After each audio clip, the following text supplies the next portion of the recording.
Star news देख रहे हैं आप और मैं हूं आपके साथ पूजा चौरसिया। दिन भर की तमाम जो बड़ी खबरें हैं अखबारों में, सुर्खियां क्या कहती हैं, ये सारी अपडेट्स हम आप तक एक बार फिर से लेकर हाजिर हो गए हैं। जी हाँ, चाय की चुस्कियों के साथ आज आपने अखबार भी पढ़े होंगे, न्यूज़ चैनल पे खबरें भी देखी होंगी, लेकिन इन खबरों में कई खबरें ऐसी होती हैं जो हमारे दिनचर्या पर, हमारे जीवन पर खासा असर छोड़ती हैं। तो आखिर उन कौन कौन सी वो खबरें हैं, आज पूरे दिन क्या चलने वाला है और उन खबरों का हमारे जीवन पर क्या इम्पैक्ट पड़ने वाला है, इस पर भी हम विस्तार से चर्चा करेंगे। और सबसे पहले बात करेंगे अमर उजाला, दैनिक जागरण, हिंदुस्तान जैसे तमाम न्यूज़पेपर की खबरों की कि आखिर कौन सी खबर को आज हिंदुस्तान ने, दैनिक जागरण ने, दैनिक भास्कर ने, अमर उजाला ने प्रमुखता से दिखाया है और उसका भारत पर, दुनिया पर या फिर हमारे और आपके आम जनजीवन पर क्या असर पड़ने वाला है। तो आज की उन तमाम टॉप खबरों के बारे में बातचीत करेंगे जो अखबारों की न सिर्फ सुर्खियां हैं बल्कि फ्रंट पेज की पहली खबर है। तो सबसे पहले हालांकि हम आपको कोरोना की अपडेट्स देते हैं अपने गुड मॉर्निंग भारत शो के ज़रिए। तो सबसे पहले आज हम कोरोना अपडेट्स के बारे में ही बात कर लेते हैं कि आज जो आंकड़े आए हैं वो क्या कहते हैं, मरीज़ों की संख्या में जो है कितना इजाफा हुआ है, कितने लोग ठीक होकर घर लौट चुके हैं, इस पर बातचीत करें तो पिछले 24 घंटे में रिकॉर्ड कायम हुआ है कोरोना के मामले में। जी हाँ, 69,000 से ज़्यादा मामले कोरोना के सामने आए हैं। ये पॉजिटिव केसों की संख्या हम आपको बता रहे हैं, जो संक्रमण के मामले आज सामने आए हैं। वहीं अगर हम पिछले 24 घंटे में मौत के आंकड़ों की बात करें तो 979 लोगों की मौत भी हो चुकी है पिछले 24 घंटे में। हालांकि अच्छी खबर ये है कि 59,000 से ज़्यादा लोग ठीक होकर अपने घर लौट चुके हैं। जी हाँ, अस्पतालों से उन्हें छुट्टी मिल गई है, उन्होंने कोरोना पर जंग जीत ली है। लेकिन ये आंकड़े जिस तरीके से 12 अगस्त को 67,000 कोरोना का मामला दर्ज किया गया था, पॉजिटिव केस जो सामने आए थे, वहीं पिछले 24 घंटे में एक बार फिर से रिकॉर्ड बन गया है और 69,000 से ज़्यादा मामले सामने आए हैं। यानी कि अगर हमारी रिकवरी रेट अच्छी है तो कहीं ना कहीं संक्रमण भी अपने जो है स्तर को बढ़ा रहा है, यानी कि हमें बहुत ज़्यादा सतर्क रहने की ज़रूरत है। तो कोरोना से ही जुड़े और क्या कुछ खबरें हैं आज के अखबारों में, इन पर अगर हम बातचीत करें, हिंदुस्तान की बात करें अगर, तो हिंदुस्तान ने कौन सी खबर को कोरोना से लेकर क्या अपडेट दिया है, इस पर अगर हम बातचीत करें तो एक खबर जिस पर कोरोना की जांच के लिए ज़रूरी है डॉक्टर का पर्चा, हाईकोर्ट की तरफ से ये दिल्ली सरकार और आईसीएमआर से पूछा गया है। जी हाँ, कोरोना के जिस तरीके से मामले बढ़ रहे हैं, अब अनलॉक 3 के बाद लोग एक राज्य से दूसरे राज्य में जा रहे हैं, तो ऐसे में हाईकोर्ट की तरफ से ये सवाल पूछा गया है दिल्ली सरकार और आईसीएमआर से कि क्या डॉक्टर का पर्चा ज़रूरी है कोरोना जांच के लिए, क्योंकि कई राज्यों ने ये साफ तौर पर कह दिया है कि जब तक आपके पास कोरोना की नेगेटिव रिपोर्ट नहीं होगी आप उस दूसरे राज्य में एंटर नहीं कर सकते। यानी कि आप अगर कोरोना पॉजिटिव हैं भी या आपको कोरोना नहीं भी है तो उसके लिए आपको कोरोना नेगेटिव सर्टिफिकेट की ज़रूरत होगी, जिसके लिए अब हाईकोर्ट की तरफ से ये सवाल पूछा गया है दिल्ली सरकार और आईसीएमआर से कि आखिर जो पर्ची है डॉक्टर की, क्या उसकी ज़रूरत पड़ेगी, ज़रूरी है। यानी कि हम किसी भी जो है रोग के लिए हम डॉक्टर के पास जब जाते हैं तो डॉक्टर हमें जब तक जो है पर्चा नहीं देते कि दवाइयों के लिस्ट के बारे में कि हमें क्या दवाइयाँ लेनी है क्या नहीं, तब तक हम कोई दवा नहीं ले पाते हैं। और अब ये महामारी है, अब ऐसे में क्या डॉक्टर का पर्चा ज़रूरी है, ये सवाल पूछा गया है। एक याचिका दाखिल की गई थी इस पर, तो हाईकोर्ट ने दिल्ली सरकार और भारतीय चिकित्सा अनुसंधान परिषद यानी आईसीएमआर को दूसरे राज्यों में यात्रा करने के लिए कोरोना की आरटीपीसीआर टेस्ट के लिए डॉक्टर की पर्ची की आवश्यकता पर स्थिति स्पष्ट करने के निर्देश दिए हैं। उच्च न्यायालय ने कहा है कि अनलॉक 3 लागू होने के बाद लोगों को अब दूसरे राज्यों में काम और बिजनेस के सिलसिले में जाना पड़ सकता है। ऐसे में सरकार और आईसीएमआर को ये स्पष्ट करना होगा कि इस जांच के लिए डॉक्टर की पर्ची ज़रूरी है या फिर नहीं।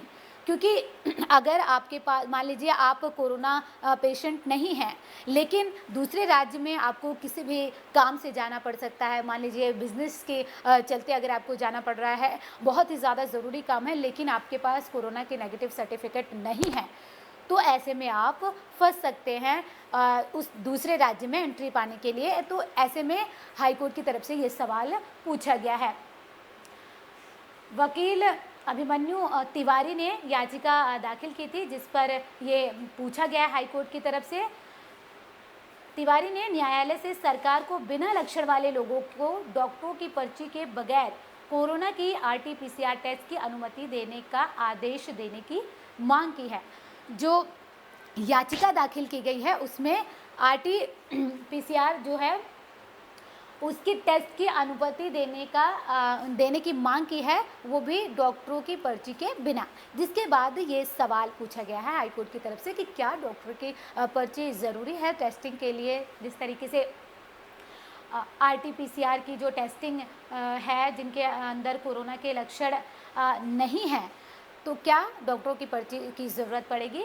तो कुछ और खबरों के बारे में बातचीत कर लेते हैं कि आखिर अमर उजाला क्या कहता है, इस पर भी अगर हम बातचीत करें तो सबसे पहले उस खबर के बारे में बातचीत करेंगे जिसका आप ये कह लीजिए कि ना सिर्फ राज्य स्तर पर बल्कि राष्ट्रीय स्तर पर बहुत बड़ा असर पड़ने वाला है। जी हाँ, हम बात कर रहे हैं आज प्रधानमंत्री नरेंद्र मोदी के उस वीडियो कॉन्फ्रेंसिंग के ज़रिए जो भाषण देने वाले हैं, स्वच्छ सर्वेक्षण 2020 पर जो परिणामों की घोषणा करने वाले हैं, उसकी बात कर रहे हैं कि आखिर वो कौन सा राज्य है या कौन सा शहर है कौन से राज्य का जो सबसे ज़्यादा स्वच्छ है।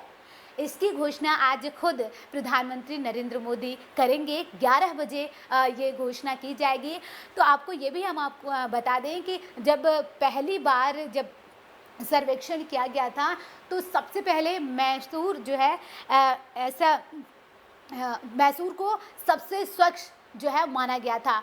वहीं उसके बाद से करीब लगातार 3 बार इंदौर शहर, जो मध्य प्रदेश का इंदौर जो शहर है, वो सबसे स्वच्छ शहर माना गया और लगातार ये अपनी पोजीशन इंदौर बनाए हुए है, पहले स्थान पर हैं। और कौन कौन से राज्य हैं या कौन से उन राज्यों के कौन से शहर हैं और कौन कौन से उन्होंने पोजीशन हासिल की है, इस पर खुद प्रधानमंत्री नरेंद्र मोदी जो है भाषण देंगे और वीडियो कॉन्फ्रेंसिंग के ज़रिए परिणामों की घोषणा करेंगे। तो इस पूरी खबर के बारे में अगर हम बातचीत कर लें तो प्रधानमंत्री नरेंद्र मोदी राष्ट्रव्यापी वार्षिक स्वच्छता सर्वेक्षण के 5वें संस्करण स्वच्छ सर्वेक्षण 2020 के परिणामों की गुरुवार को घोषणा करेंगे। गुरुवार यानी कि आज इसकी घोषणा होने वाली है। केंद्रीय आवास और शहरी कार्य मंत्रालय के प्रवक्ता राजीव जैन ने मंगलवार को बताया कि इस सर्वेक्षण में 4,242 शहरों, 62 छावनी बोर्ड और गंगा नदी के किनारे स्थित 92 नगरों के 1,87,00,000 नागरिकों ने भाग लिया। जैन ने यह भी बताया कि स्वच्छ महोत्सव कार्यक्रम में बेहतर प्रदर्शन करने वाले शहरों और राज्यों को कुल 129 पुरस्कार दिए जाएंगे। यानी कि न सिर्फ घोषणा होगी आज, बल्कि स्वच्छ महोत्सव का आयोजन किया जाएगा, जिसके बाद जो राज्य और शहर जो स्वच्छता में अच्छी पोजीशन पर होंगे उनमें 129 को पुरस्कार से सम्मानित किया जाएगा। कार्यक्रम का आयोजन कर रहे केंद्रीय आवास और शहरी मामलों के मंत्रालय ने कहा कि प्रधानमंत्री वीडियो कॉन्फ्रेंसिंग के जरिए देश के कई हिस्सों के स्वच्छ भारत मिशन शहरी के चुनिंदा स्वच्छग्राहियों और सफाई कर्मियों से बातचीत करेंगे।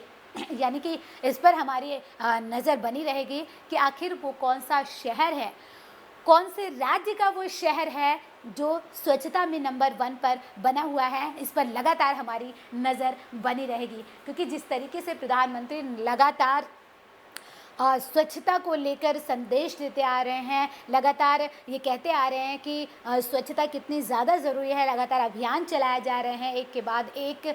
ऐसे में वो कौन सा शहर है जिसने इस पर पूरी तरीके से अमल किया है, वो कौन से राज्य हैं जिसमें ये बहुत ही मायने रखेगा जब परिणामों की घोषणा होगी। प्रधानमंत्री नरेंद्र मोदी ने मंगलवार को अपने अगले मन की बात कार्यक्रम के लिए जनता को से सुझाव मांगे हैं। इस महीने के आखिरी रविवार को होने वाले मन की बात कार्यक्रम के 68वें संस्करण का प्रसारण 30 अगस्त को होना है, यानी कि इस पर हमारी नज़र लगातार बनी रहेगी। कुछ और क्या है खबरें, इसकी अगर हम बातचीत करें तो आज राजीव गांधी की जयंती है। प्रधानमंत्री नरेंद्र मोदी और राहुल गांधी ने पूर्व पीएम को याद किया है। आपको बता दें कि सबसे युवा प्रधानमंत्री रहे राजीव गांधी अपने समय में, जब ये प्रधानमंत्री बने इन्हें सबसे ज़्यादा युवा प्रधानमंत्री माना गया, क्योंकि इससे जितने भी प्रधानमंत्री पहले बने या इसके बाद बने उनमें सबसे ज़्यादा युवा जो का दर्जा मिला था वो प्रधानमंत्री बनने वाले राजीव गांधी ही थे। तो उनकी आज उनके जन्मदिन के अवसर पर प्रधानमंत्री नरेंद्र मोदी ने और राहुल गांधी ने उन्हें कैसे याद किया है, इस पर हम बातचीत कर लें। तो पूर्व प्रधानमंत्री राजीव गांधी की 75वीं जयंती है। इस मौके पर प्रधानमंत्री नरेंद्र मोदी ने उन्हें श्रद्धांजलि अर्पित की। मोदी ने ट्वीट किया, पूर्व प्रधानमंत्री राजीव गांधी की जयंती पर उन्हें श्रद्धांजलि। वहीं कांग्रेस के पूर्व अध्यक्ष और राजीव गांधी के बेटे राहुल गांधी ने पिता को श्रद्धांजलि देते हुए उन्हें दूरदृष्टि से परिपूर्ण बताया है। माफ कीजिएगा, राहुल गांधी ने पिता की तस्वीर ट्वीट करते हुए कहा, राजीव गांधी एक गजब के दृष्टा और अपने वक्त से बहुत आगे के व्यक्ति थे, लेकिन इन सब से परे वो एक उदार और प्रेम से ओतप्रोत इंसान थे। मैं उन्हें अपने पिता के रूप में पाकर खुद को बहुत भाग्यशाली और गौरवान्वित महसूस करता हूँ। हम उन्हें आज और हर दिन याद करते हैं। तो एक बेटे ने कैसे अपने पिता को याद किया और ट्वीट के ज़रिए किस तरीके से श्रद्धांजलि दी, वो हम आपको बता रहे हैं, क्योंकि राजीव गांधी की आज 75वीं जयंती है। इस मौके पर न सिर्फ प्रधानमंत्री नरेंद्र मोदी ने बल्कि राजीव गांधी के जो बेटे राहुल गांधी हैं उन्होंने भी श्रद्धांजलि दी है और उन्हें बहुत ही उदार और प्रेम से ओतप्रोत इंसान बताया। बता दें कि राजीव गांधी का जन्म आज ही के दिन 20 अगस्त यानी 1944 को हुआ था। कट्टरपंथियों की तरफ से इंदिरा गांधी की हत्या करने के बाद उन्होंने देश की बागडोर संभाली थी। वे देश के 9वें प्रधानमंत्री थे। उन्होंने प्रधानमंत्री के तौर पर 1984 से 1989 तक देश का नेतृत्व किया था। एक चुनाव प्रचार के दौरान 1991 में तमिल चरमपंथियों ने उनकी हत्या कर दी थी। तो आज उनकी पुण्यतिथि पर प्रधानमंत्री नरेंद्र मोदी और राहुल गांधी ने उन्हें याद किया है, उन्हें श्रद्धांजलि दी। और क्या कुछ है आज की बड़ी खबरें, इस पर अगर हम बातचीत करें तो अमर उजाला की ही अगर हम अभी तक बात कर रहे हैं तो अवमानना मामले में प्रशांत भूषण की सज़ा पर बहस आज सुप्रीम कोर्ट में जो है होने वाली है। यानी कि 14 अगस्त को अवमानना मामले में जो प्रशांत भूषण को दोषी पाया गया था, इसके बाद सज़ा क्या दी जाएगी इस पर नहीं फैसला हुआ था। तो आज क्या उनको सज़ा मिलेगी इस पर हमारी नज़र बनी रहेगी, क्योंकि सुप्रीम कोर्ट आज फैसला सुनाएगा कि आखिर उन्हें क्या सज़ा दी जानी चाहिए। वकील प्रशांत भूषण ने सुप्रीम कोर्ट के समक्ष एक अर्जी दायर की जिसमें अवमानना मामले के संबंध में उनकी सज़ा पर सुनवाई टालने की मांग की है। हालांकि इसी बीच सुप्रीम कोर्ट के कोई फैसला ले कि सज़ा क्या सुनाई जाए, इससे पहले ही उन्होंने एक अर्जी दाखिल की है और सुनवाई को टालने की मांग की है, आगे बढ़ाने की मांग की है। इसमें कहा गया है कि जब तक इस संबंध में एक समीक्षा याचिका दायर नहीं की जाती और अदालत द्वारा इस पर विचार नहीं किया जाता है, तब तक सजा पर सुनवाई को टाल दिया जाए, ये कहा गया है प्रशांत भूषण की तरफ से। लेकिन सुप्रीम कोर्ट इस पर क्या एक्शन लेता है, क्या सज़ा आज सुना दी जाएगी, इस पर हमारी नज़र लगातार बनी रहेगी। कुछ और खबरों की अगर हम बातचीत करें कि दैनिक भास्कर ने किस खबर को प्रमुखता से दिखाया है, क्या कहता है दैनिक भास्कर, अगर हम इस पर बातचीत करें तो वो कौन सी खबर है जो आपका जानना बहुत ज़रूरी है कि इसका बहुत ज़्यादा इम्पैक्ट पड़ने वाला है। वही हिंदुस्तान की अगर हम बातचीत करें तो जिस तरीके से दिल्ली एनसीआर में लगातार बारिश हो रही है, उससे कहीं ना कहीं आम जनजीवन जो है बहुत ज़्यादा प्रभावित हो गए हैं। ये सिर्फ 2 दिन की बारिश की अगर हम बात करें, जो आज बारिश हो रही है, कल बारिश हुई है या इससे एक दिन पहले जो बारिश हुई है, अगर इसकी बातचीत करें तो ज़रा सी बारिश में न सिर्फ दिल्ली, गुड़गांव जो है, हरियाणा के और जो है ज़िले जो हैं एनसीआर, ये एनसीआर में चाहे वो नोएडा हो, चाहे वो जो है गुरुग्राम हो, तो ये तमाम जो जगहें हैं कहीं ना कहीं बहुत ज़्यादा यहाँ के लोगों को परेशानियों का सामना करना पड़ रहा है, क्योंकि थोड़ी सी ही बारिश ने लोगों का जो है लोगों की जो आम ज़िंदगी है वो पटरी से उतार दी है, क्योंकि सड़कें बहुत ज़्यादा जलमग्न हो गई हैं, गाड़ियां तैरती हुई नज़र आई हैं, चाहे वो हम दिल्ली की बात कर लें, नोएडा की बात कर लें, गुड़गांव की बात कर लें या कहीं और की बात कर लें। पूरे उत्तर भारत की अगर हम बात करें और उत्तर प्रदेश की बात करें, कई ज़िलों की, दिल्ली एनसीआर की बात करें, तो बारिश ने बहुत ज़्यादा प्रभावित किया है लोगों को। लेकिन ऐसे में सवाल ये है कि आखिर ज़रा सी बारिश कैसे लोगों के आम जनजीवन को इतना प्रभावित कर देती है, ये कहीं ना कहीं बड़ा सवाल है। लेकिन आपको ये बता दें कि जो बारिश हुई है, अगर हम कल और आज की बात कर लें, परसों की बात कर लें, तो कहीं ना कहीं जो सामने आई है तस्वीरें, गाड़ियां तैरती हुई बिल्कुल नाव जैसे नदियों में जैसे तैरते हैं वैसे दिखाई दी हैं। बसें, उसमें पानी घुस गया है, लोगों को अपनी जान बचाने के लिए बस की छतों पर चढ़ना पड़ रहा है। ऐसी स्थिति, ऐसी तस्वीरें सामने आ रही हैं जिससे कहीं ना कहीं प्रशासन पर भी ये सवाल खड़े हो रहे हैं कि आखिर बारिश को लेकर क्या कुछ उन्होंने इंतज़ाम किए, जब मौसम विभाग ने पहले ही चेतावनी जारी कर दी थी कि अभी आगे भी बारिश इसी तरीके से लगातार जारी रहेगी, भारी बारिश की चेतावनी भी दी गई थी, दिया गया था मौसम विभाग की तरफ से। तो ऐसे में जो है पुख्ता इंतज़ाम क्यों नहीं किए गए पानी निकासी को लेकर, अगर हम बातचीत करें तो क्यों नहीं ये तमाम इंतज़ामात किए गए हैं, जिसकी वजह से लोगों को अपने दफ्तर जाने में परेशानी हो रही है, घर से निकलने में परेशानी है, किसी सामान को लेने जाना है, यानी कि आने जाने वाले लोगों को सबसे ज़्यादा परेशानी हो रही है। कई जगहों पर 3 से 4 फीट जो है पानी भर गया है, यानी कि ज़रा सी बारिश, चाहे वो डूब जो क्षेत्र माने जाते हैं वो इलाके हों या फिर दिल्ली, एनसीआर, महाराष्ट्र, ये जो शहर, जो राज्य हैं, इनमें जो है कहीं ना कहीं इस पानी का, जो बारिश का होना लोगों का आम जनजीवन मुहाल कर देता है, लोगों को काफ़ी परेशानियों का सामना करना पड़ सकता है। और ट्रैफिक मूवमेंट की अगर बात करें तो लोगों को इसकी वजह से सबसे ज़्यादा ट्रैफिक का सामना करना पड़ सकता है, घंटों उन्हें लंबे जाम में खड़ा रहना पड़ता है, जिसकी वजह से वो अपने दफ्तर समय से नहीं पहुंच पाते, या किसी ज़रूरी काम से अगर वो जा रहे हैं तो वो नहीं हो पाता। मान लीजिए कि अगर कोई मरीज़ है, उसे अस्पताल ले जाना है और अगर इस तरीके की स्थिति है तो क्या मरीज़ को बचा पाना मुमकिन है? ऐसे में सवाल बहुत सारे हैं, लेकिन और प्रशासन पर भी कहीं ना कहीं सवाल खड़े हो रहे हैं कि आखिर क्यों पानी निकासी को लेकर, जब प्रशासन को ये पता है कि चेतावनी दी जा चुकी है मौसम विभाग की तरफ से, बारिश लगातार हो रही है, तो पानी निकासी की ऐसे में सुविधा क्यों नहीं कराई गई, ये अपने आप में बड़ा सवाल है। कुछ और हम खबरों के बारे में बातचीत कर लेते हैं। अगर हम बातचीत करें हिंदुस्तान की कि और कौन सी खबरें हैं जो आज आपका जानना बहुत ज़रूरी है, अगर इन खबरों में बातचीत करें तो भारत चीन सीमा विवाद सुलझाने के लिए WMCC की बैठक आज होने वाली है एलएसी से सैनिकों की वापसी पर बातचीत होगी। जी हाँ, लगातार बैठकों का दौर जारी है, चाहे वो सैन्य स्तर पर हो, चाहे वो मंत्रालयों के स्तर पर हो या फिर उच्च अधिकारियों के स्तर पर हो।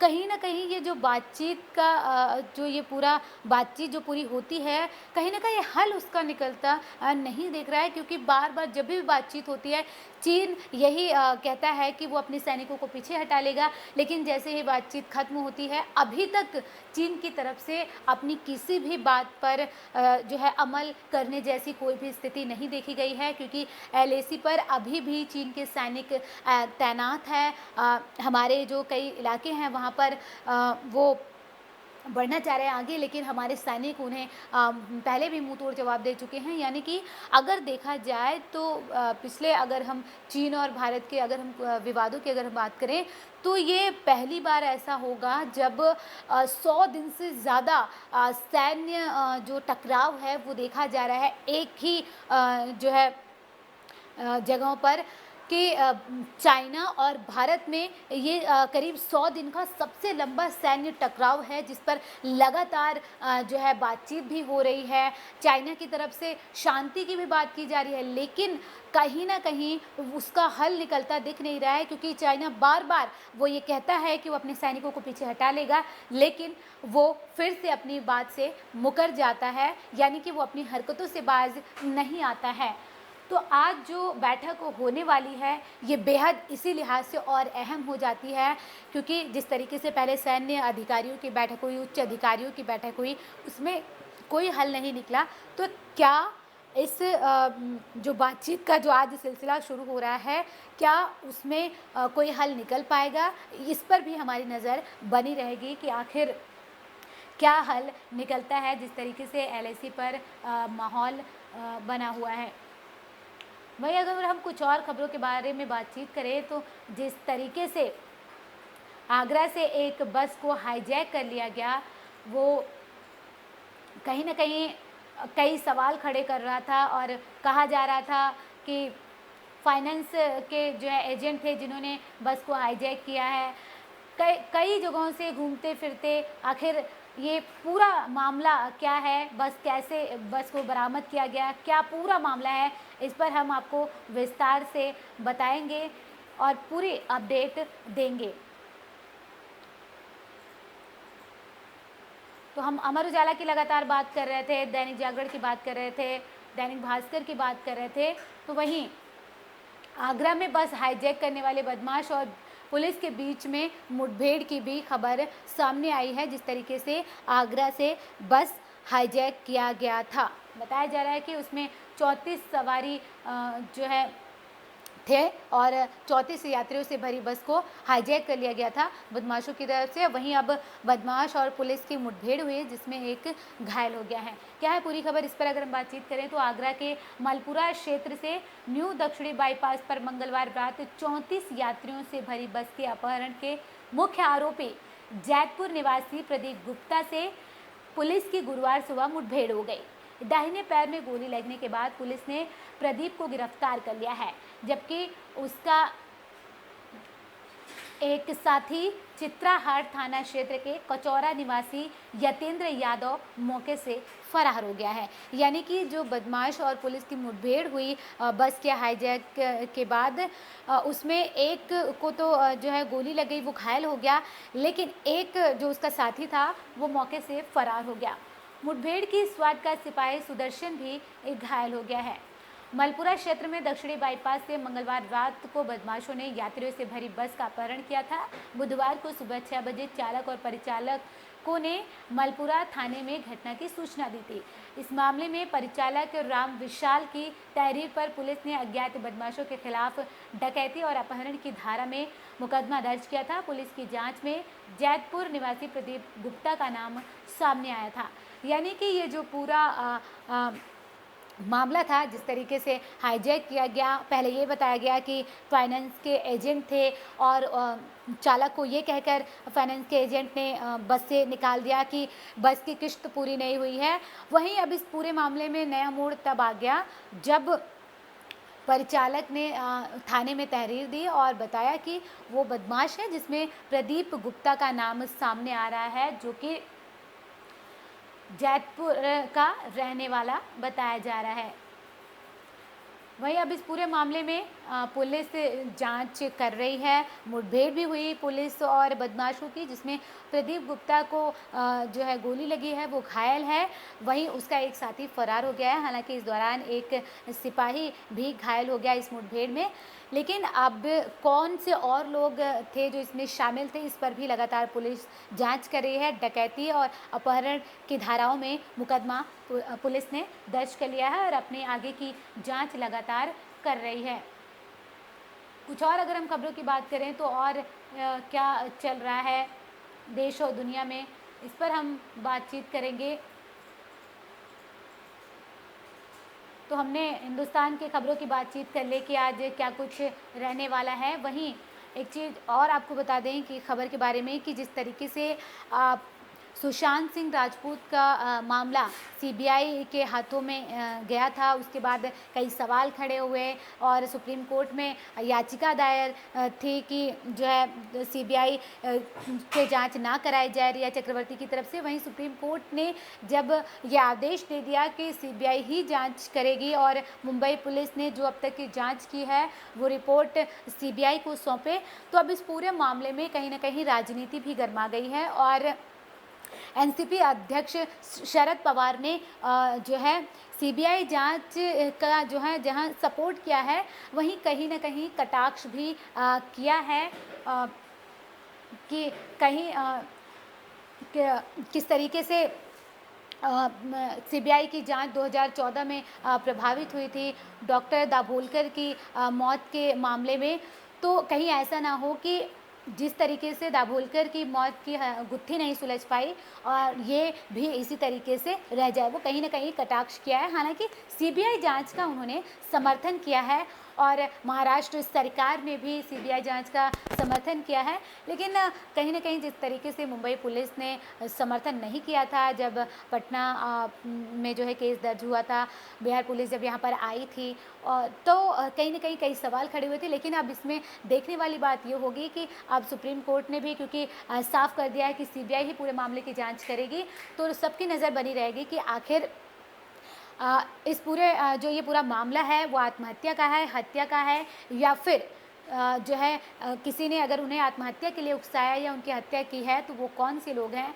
तो इस पर भी हम आपको लगातार अपडेट्स देते रहेंगे और क्या कुछ देश और दुनिया में चल रहा है इस पर भी बातचीत करते रहेंगे। तो फिलहाल के लिए मुझे दीजिए इजाज़त, बने रहिए एबी स्टार न्यूज़ के साथ। नमस्कार।